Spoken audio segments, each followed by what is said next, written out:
Costa Mesa, 911. What's your emergency? There's a dead body. A dead body? She's bleeding from the head.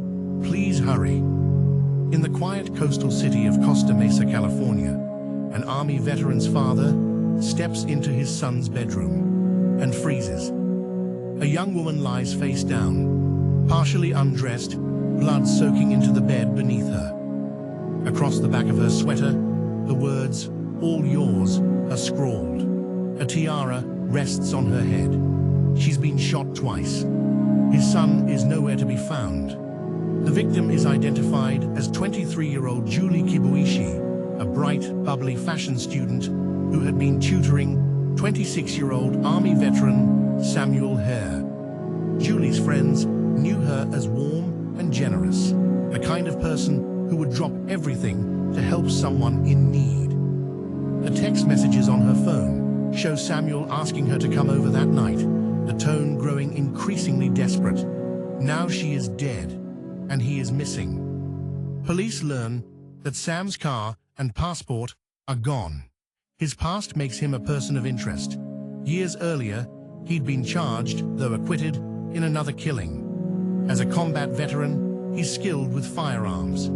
An all-points bulletin goes out, and detectives begin tracking his accounts. Withdrawals are being made at ATMs across the area, nearly $2,000 gone. But the surveillance footage is a twist no one expects.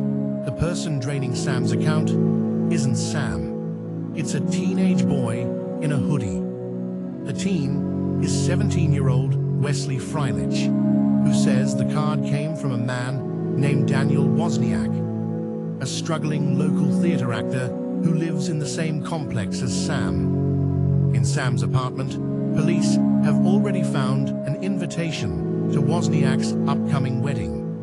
They find Wozniak at his bachelor party. At first, he plays innocent, claiming Sam gave him the card for some kind of scheme. But when detectives mention DNA testing, his confident performance begins to crumble. Under pressure, and fearing his fiancée might talk, Wozniak begins to tell a story darker than anyone imagined. He says that on May 21st, he lured Sam to a local theater under the pretense of moving boxes. When Sam bent down, he shot him in the head. Sam didn't die right away. He begged for help. Wozniak fired again. He left the body in the attic of the theater and took Sam's phone. Using it, he lured Julie to Sam's apartment, shot her twice, and staged the scene to look like Sam had killed her before disappearing. Later, he returned to the theater, dismembered Sam's body, and dumped the remains in a park. The motive? $62,000 in savings from Sam's military service. Wozniak wanted it to fund his dream wedding and honeymoon. The final break comes when Wozniak's own brother hands police a bag containing Sam's passport, bloody clothes, and the murder weapon. In 2015, Daniel Wozniak is convicted of 2 counts of first-degree murder. In 2016, he is sentenced to death. His fiancée, Rachel Buffett, is convicted of being an accessory after the fact. 2 young lives, one a veteran, the other a gifted student, destroyed for greed. Stories like this leave communities haunted, the families trapped in an endless loop of grief. Some cases are solved quickly. Others can take decades before the truth surfaces. And in some, the silence stretches so long it feels unbreakable, until the day it cracks. On a freezing night in December of 1979 in Cedar Rapids, Iowa, 18-year-old Michelle Martinko attends her high school Christmas banquet.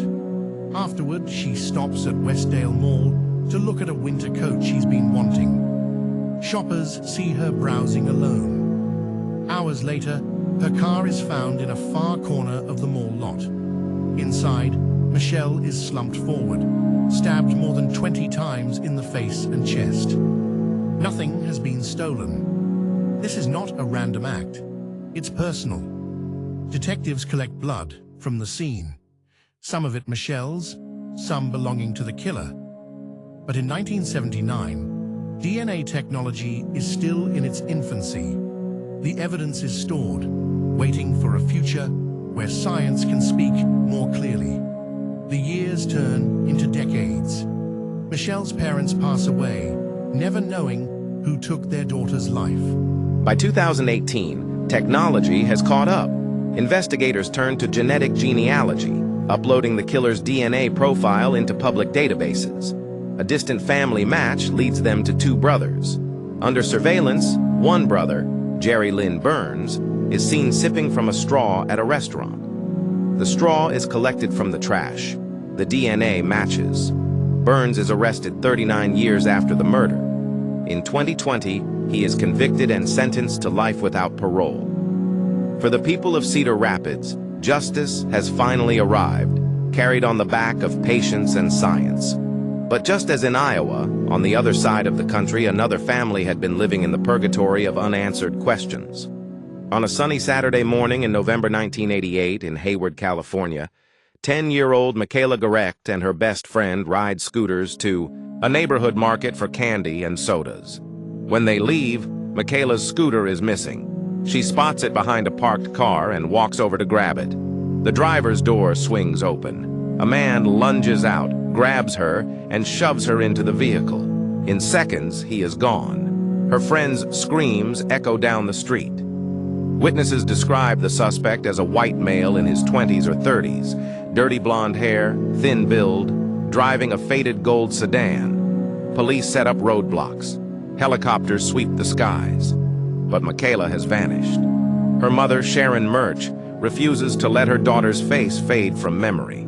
She becomes an advocate for missing children, appearing on television, speaking at events, keeping hope alive for 32 years. In 2018, detectives re-examining the case find a chilling link. DNA from another abduction matches David Mish, a convicted murderer already serving time for multiple killings. Mish has long been suspected but never charged. Now, with the DNA and corroborating witness accounts, the pieces come together.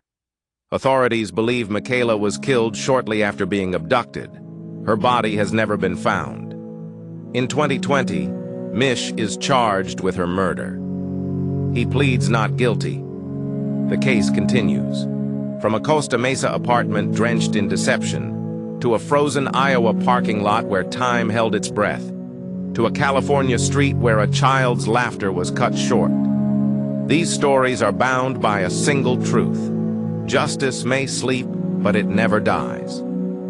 Advances in science, persistence in investigation, and the refusal of families to surrender to silence mean that even decades later the past can still be made to speak.